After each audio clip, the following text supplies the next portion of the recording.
I ain't gonna waste no time today. Rest in peace to Breonna Taylor. All knowledge is opportunity. Akio Dash 606.myshopify.com. What GCI talking about? Like the good old days. We take them out back and rough them up.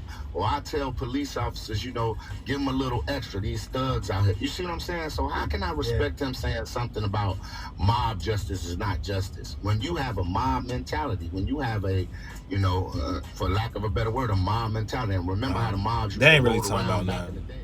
Let's just get to it though. This is Backdoor Headquarters. We finna start a series about backdoor situations, and we gonna go off experience. Backdoor Headquarters, Chicago. Is Chicago backdoor headquarters?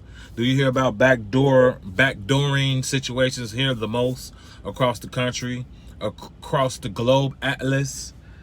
Well, on the urban side, on the street side, Chicago is definitely backdoor headquarters. My first experience was with getting backdoored was by some of my homies and shit. So I had robbed some niggas on the east side and shit one day. You know what I'm saying? They kept playing with the work. You know what I'm saying? All this bullshit, just, short ass grams and shit like that. I wasn't really on shit though. So one day, you know what I'm saying, I was like, I just took initiative. I'm like, okay then, bet.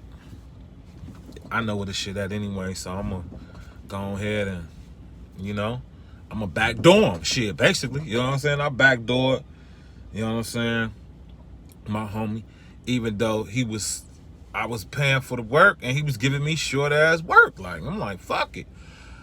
I gotta get my get back. You feel me? Because this nigga is clearly backdooring me. You feel me? So, boom. That was my first experience with backdoor. He backdoored me, taking my money, selling me short work. So I backdoored him and doubled back and took all the motherfucking work.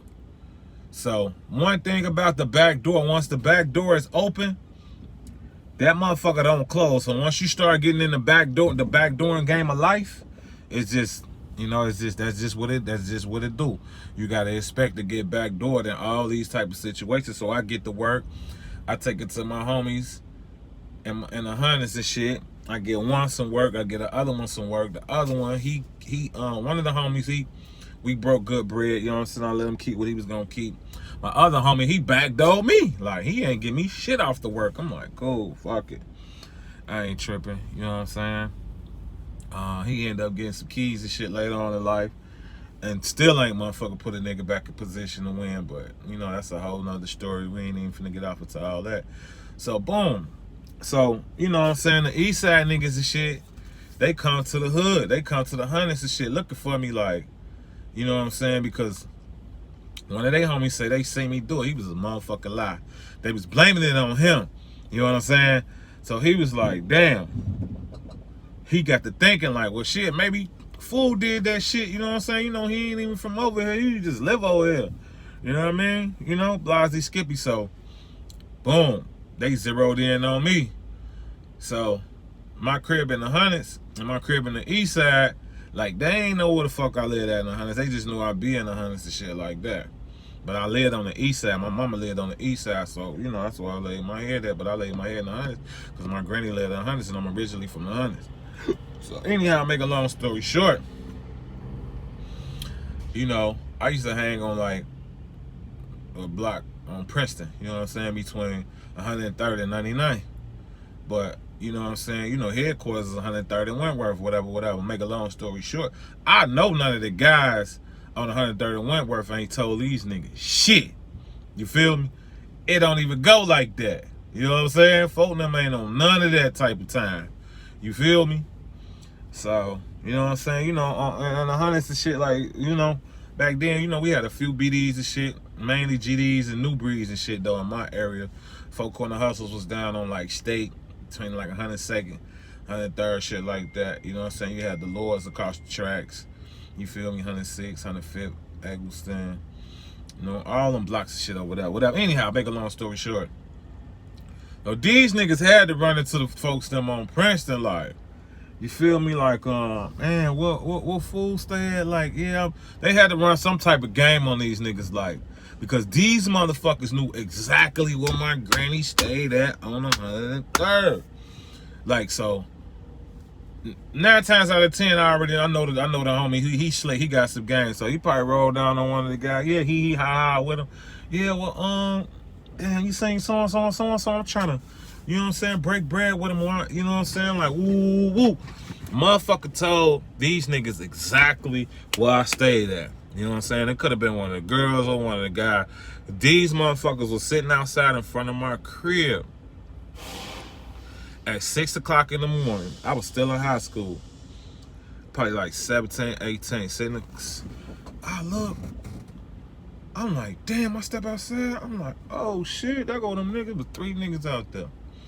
I ain't gonna say their name, but 3 niggas out there. I'm like, dude, I done got fresh, you know what I'm saying, off this thing, you feel me? Had a couple bands. I'm like, ooh. My lame ass slap back in the crib, slip off my Max. I probably had some fresh ass Air Max on. I was G'd up and all that. I'm like, only thing I'm thinking about is these motherfucking cherry red, gray and white Max. I'm like, all the time I got the bankroll in my pocket. I was going out to the gardens, to Argyle Gardens, to go buy me a motherfucking pistol. You know what I'm saying? And some weed and shit. You know what I'm saying? All the time I got the bankroll in my pocket. These niggas hop out. Jump out gang on my ass. Nigga, what's up? Nigga, run that shit. They ran my pockets. And fool and them was like, man, I'm coming back to get the rest of this shit. So I'm like, you know, fuck it. It is what it is, man. I took an L on that shit. But that was my first experience with getting backdoored though. I got backdoor. I started backdoor. I did the backdoor shit. Well, he backdoored me on the work. I backdoored him back on the work. My homie backdoored me, not paying me the money for the work. And somebody down on the other end backdoored me, you feel me, telling these motherfuckers where I live at. You feel me? Backdoor headquarters. All knowledge is opportunity. This is education. I'm educating y'all on the backdoor process and how it all started. Once the motherfucker back door open, that shit do not close. Backdoor headquarters, y'all already know what's going on.